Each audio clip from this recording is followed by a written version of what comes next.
जय हिंद बच्चों। आज हम डिस्कस करेंगे पल्स प्रेशर के बारे में। पल्स प्रेशर क्या होता है, क्यों होता है और इसको आइडेंटिफाई कैसे करते हैं। तो पल्स प्रेशर के बारे में जानने के लिए बने रहिए हमारे साथ वीडियो में अंत तक।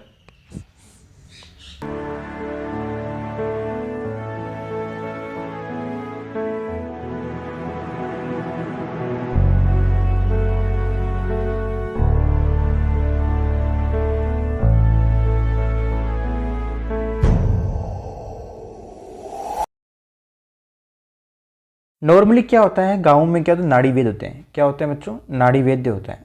वो क्या करता है कि वो नाड़ी को चेक करता है। हाथ में क्या होता है, नाड़ी होती है, वहाँ पे वो चेक करता है। तो हमें क्यूरियोसिटी रहती है कि ये क्या इसमें ये क्या आइडेंटिफाई कर रहे हैं। तो हम देखते हैं कि हमारा जो अभी का जो टॉपिक है वो है पल्स प्रेशर क्या होता है, कैसे आइडेंटिफाई करते हैं। तो पल्स क्या होता है, नाड़ी बोल सकते हैं, प्रेशर क्या, दबाव, नाड़ी का क्या, दबाव। अब वो जो वैद्य है वो क्या करता है, इस नाड़ी के दबाव को चेक करता है, कितना दबाव है। अब इस दबाव में क्या ऐसा क्या चेक करेगा वो, एक मतलब क्यूरियोसिटी, जिज्ञासा है कि वो क्या चेक करेगा कि उसे आइडेंटिफाई होगा कि हाँ इसके हार्ट की प्रॉब्लम है, हाँ इसके ये प्रॉब्लम है। तो देखो जो उसका दबाव दबाव किसका होगा यहाँ पे, डायस्टोलिक और सिस्टोलिक होगा। डायस्टोलिक और सिस्टोलिक कहाँ पे देखेगा वो, यहाँ पे देखेगा, किसमें, वेन या आर्टरी में देखेगा। ठीक है। अब देखो यहाँ पे पल्स प्रेशर होता क्या है। देखो पल्स प्रेशर का मीन हमने जान गया कि वो क्या कर रहा है। ठीक है वैद्य। अब पल्स प्रेशर होता क्या है, पल्स प्रेशर वो होता है सिस्टोलिक और डायस्टोलिक का डिफरेंस। अब सिस्टोलिक और डायस्टोलिक का डिफरेंस कैसे देखेंगे अपन। देखो 120 क्या हो गया, 120 रेटी हो गया यहाँ पे। अब इन दोनों में क्या होगा, तो हमने जो देखा था 120 80 के बारे में बात कर रहे थे। तो 120 यहाँ पे क्या हो गया बच्चों, सिस्टोलिक। क्या हो गया बच्चों, सिस्टोलिक। और 80 क्या हो गया, डायस्टोलिक।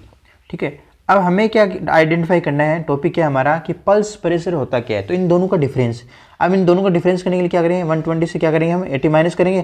तो कितना आएगा, 40। ये हो गया इसका रेस्टिंग फेज, ये बोल सकते हैं रेस्टिंग टाइम हो गया, या इसको बोल सकते हैं कि ये जो है 40 हो गया पल्स प्रेशर।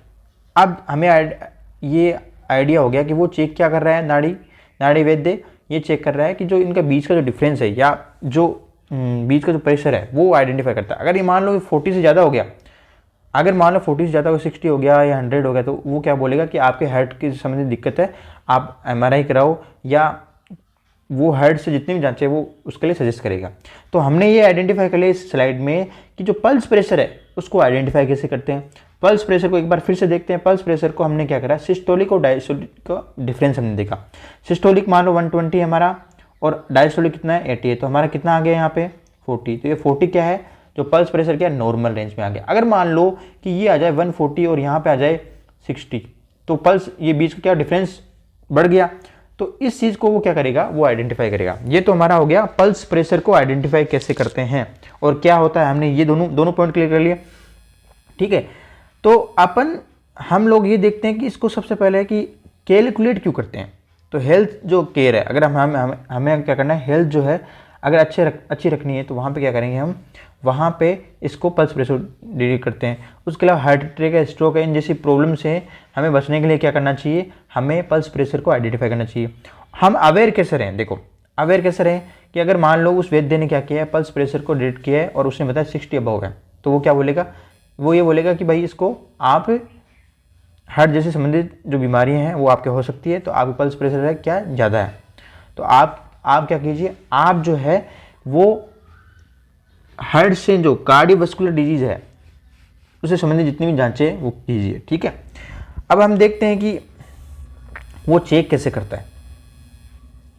नॉर्मली क्या है, जो डॉक्टर्स होते हैं, नाड़ी वैद्य जो होते हैं, वो क्या करते हैं, हाथ के ऊपर ऐसे 3 अंगुलियां रखेंगे और ऐसे दबाव बनाएंगे और वहाँ पे ही चेक करेंगे। एक तो हार्ट बीट चेक करेंगे, ठीक है, उसके अलावा प्रेशर चेक करेंगे। हम प्रेशर किसका चेक करेंगे, प्रेशर जो सिस्टोलिक और डायस्टोलिक है। कौन सा प्रेशर, सिस्टोलिक और डायस्टोलिक जो प्रेशर है वो यहाँ पे चेक करेंगे। अब सिस्टोलिक और डायस्टोलिक प्रेशर कहाँ से जनरेट होता है, हार्ट से जनरेट होता है।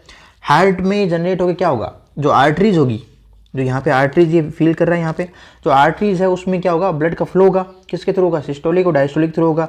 सिस्टोलिक कितना 120 और डायस्टोलिक कितना 80। तो ये जो प्रेशर है वो यहाँ पे फील करता है।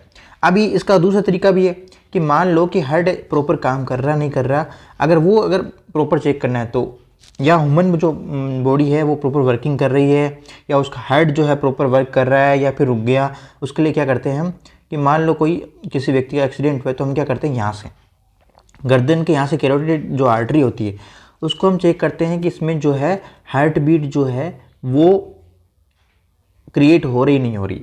और उसको कैसे चेक करते हैं, जैसे हम पर मिनट के हिसाब से क्या करेंगे, उसकी हार्ट बीट देखेंगे कि 72 है या कम है, ज़्यादा है। उसके अलावा हम जो प्रेशर है वो देखेंगे। अब यहाँ पे जो एक नया क्वेश्चन जो क्रिएट हो रहा है वो हो रहा है कि हार्ट बीट जो है वो कैसे क्रिएट हुई, या हार्ट बीट को चेक तो कर लिया डॉक्टर ने। अगर अपन थोड़ा डीप चलें, हम लोग डीप में चलें, तो हार्ट बीट क्रिएट कैसे हुई, ठीक है, उसके लिए थोड़ा सा मैंने एनिमेटेड वीडियो देखते हैं। चलिए, स्क्रीन पे आपको क्या दिख रहा है, स्क्रीन पे आपको दिख रहा है कि जो हार्ट है, जो क्या वर्किंग हार्ट दिख रहा है आपको। तो इस वर्किंग हार्ट में क्या दिख रहा है कि जो आर्टरी है वो वेंट्रिकल दोनों क्या है, वर्क कर रहे हैं। उसमें आर्टरी से ब्लड कहाँ पर है, वेंट्रिकल में आ रहा है। और जो यहाँ पे क्या हो रहा है, पहले रिलैक्स हो रहा है, फिर कॉन्ट्रास्ट हो रहा है, फिर रिलैक्स हो रहा है, फिर कॉन्ट्रास्ट हो रहा है। तो जो रिलैक्शन और कॉन्ट्रैक्शन वाला फेज है, यहाँ पे क्या क्रिएट होता है बच्चों, एक हार्ट बीट क्रिएट होती है। अब ये जो है पर मिनट कितनी होनी चाहिए, 72 होनी चाहिए। इससे या तो ना तो कम होनी चाहिए, नहीं ज़्यादा होनी चाहिए। अगर ज़्यादा होती है तो हम उसको पल्स प्रेशर में जो काउंट कर सकते हैं, जैसे 3 अंगुलियाँ रखेंगे वहाँ पे आर्टरी में। अब देखिए यहाँ पे क्या होगा, जो हार्ट जो है रिलैक्स कॉन्ट्रास्ट, तो ये जो यहाँ पे जो कॉन्ट्रास्ट और रिलैक्स हो रहा है, ये क्या कर रहा है, ब्लड को आर्टरीज में आगे धकेल रहा है।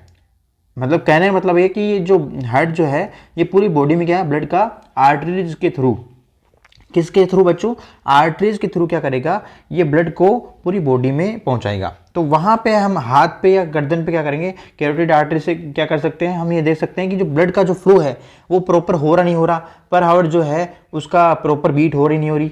अब वो जो प्रेशर को कैसे करेंगे हार्ट बीट से, कि जो यहाँ पे जो आर्टरीज और वेन है, आर्टरीज और वेंट्रिकल है, ये क्या करेगा, उसको पुश करेगा। आर्टरी वेंट्रिकल क्या करेगा, पुश करेगा। कॉन्ट्रैक्शन और रिलैक्शन से क्या होगा, एक हार्ट बीट क्रिएट होगी। अब यहाँ पे जो इसका नॉर्मल जो कंडीशन है वो कितनी है बच्चों, 72 बताई थी हमने।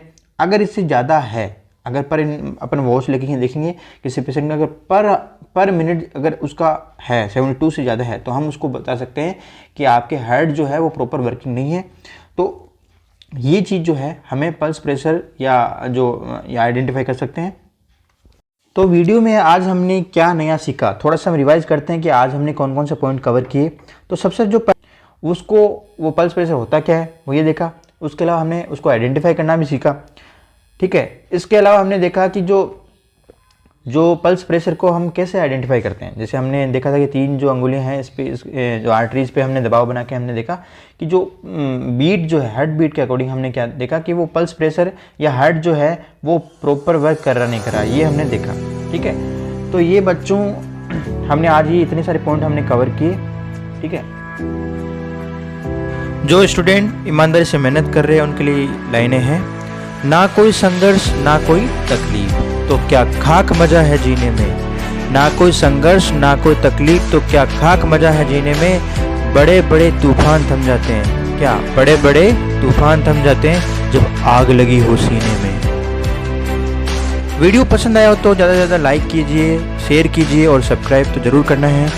मिलते हैं नेक्स्ट वीडियो में नए टॉपिक के साथ में। जय हिंद, जय भारत।